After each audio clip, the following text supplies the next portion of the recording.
destination in real time. We help people travel. However, nothing does what Vidpal does, which is offer customized requests. So this is our landing page of our website, and what you need to take away from this is the blue dots and the red dots. The blue dots are all videos that have been uploaded by users onto our page. If you went to our website, there's most likely a video of the plaza of NYU Poly. So before you got down here, you could see where 15 metrotech was precisely. If it wasn't there, what you can do is request that information. So, hey, I need to get down to 15 metrotech tonight. Can someone shoot a video of where 15 metrotech is exactly? And that will get fulfilled for you. So that's Vidpal. We ask that next time you travel with Vidpal, and you know before you go.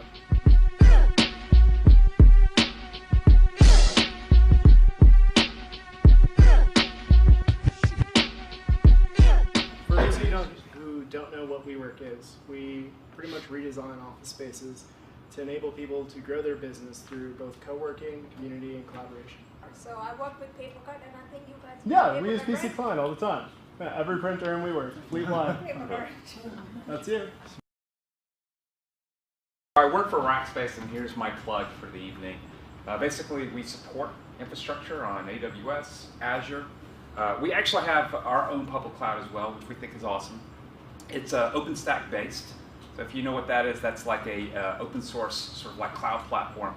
And then finally, we've got a whole accoutrement of sort of like traditional stuff. So maybe about 5 or 6 years ago, if you were actually creating a startup, one of the first things you might say is we need to be online, have a web presence. One of the first people you might contact is Rackspace to rack your server, get it on the network, and all that fun stuff. But today, we live in a very different age. When you come out and say, hey, I need a web presence, one of the first things you used to have to do is do everything yourself. And this is a little akin to, if I've got like a building that I want to basically be able to use infrastructure services, it's like wiring your own building, putting in your own plumbing, basically putting everything that you need to be able to use that building. And it wasn't really that long ago when that's exactly what you have to do in the IT space. Imagine, you've got a startup idea and some business idea that you want to actually bring to the world. The sort of like overhead that you have to carry, or just a barrier to entry, is getting all that crap done, and that has nothing to do with your idea. It essentially has everything to do with just getting stuff stood up so that you can actually present your idea to the world. And that's essentially what cloud sort of solves for a lot of businesses. The last thing you want to do is go and find something that everybody else is using, because by supply and demand, you're essentially having this idea that you have to pay more just to do it because everybody else is doing it. So there's this concept where Bill Belichick would actually kind of go and shop around for, let's say, defensive linemen. And what he would do is basically use a formation that no one else is using in the NFL. And what this does is this allows him to actually go and pull talent that would be plentiful because no one is playing or actually using the position that he needs for his defensive line. That's sort of a mentality that, as much as you might hate the New England Patriots, it's actually kind of brilliant.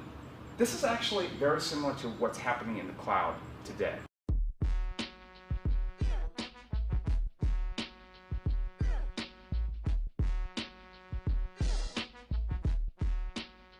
Right now, apparently a lot of people know what big data means because 70% of the companies out there are using big data.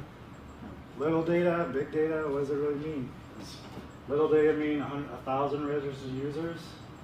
Or does it mean 12,000 employees, 400,000 companies, or the number 5 industry in the world in something? So the question is, when we say big data, what do we really mean? Like, does that mean 1,000 records in a database, 1 million records, 1 trillion records? What does that really mean? What that means is that, you may not have any user at a startup, you may have 500 users, but that doesn't mean you can't model that user. So if you've got 500 users, that's enough data, or that's enough users, and that's not big data, but with 500 users, I can create a model, right? And with that model, then I can go out and find what exactly I want out of other companies. I work in art management and like art dealing, and I'm also curious to find out how big data can help basically target different emerging art markets. So one of the things that I recently encountered is that I was working with a startup at Cornell Tech. How many of you have heard of Cornell Tech, right? and they had this brilliant app idea, and they had it all set up and all built up, but they had only built it for iOS, right? So they had got all this VC funding, and all these guys had kept on saying, you need to have an Android application as soon as possible. So the situation that they faced was they actually had to go and find another developer to go and build it from scratch, because they weren't technical. They had their idea, but they had actually kind of made a mistake where they now have to build an individual application for every single app. I'm going to be talking about a couple of tools that you can use, and I will be providing for free, right? That you can use to actually help you get up and running. So this goes far beyond me just telling you, like, come on, build a Windows 8 application. Actually, it's not even Windows 8. Let's build a Windows 10 application, please. No, it's beyond that. It's about how can we make you successful and how can we make you scale. What we're going to talk about is the Microsoft's approach to startup. What are some of the things that Microsoft is doing to make sure that startups are fully represented?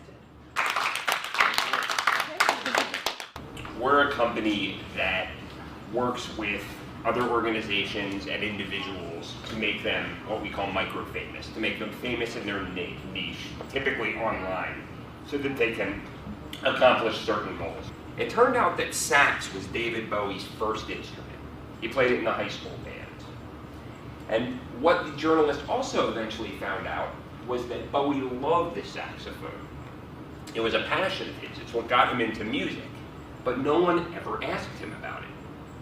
So this journalist called up, Bowie's people and said, I'd like to speak to David Bowie. They were going to hang up on him. They said, about sax playing. And there was a pause.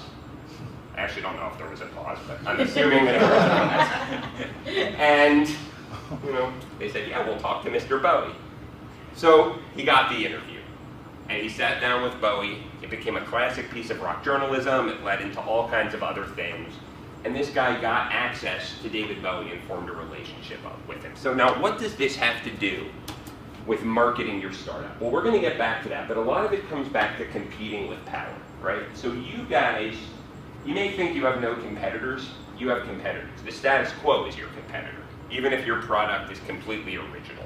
What you need to do is you need to be on the internet creating content that isn't pitching your products and services, but that's lining up with the message of your products and services, that is informational or educational or entertaining, but in a way that kind of gets your worldview up. And you've got to produce a lot of content because you've got to be there when people find you.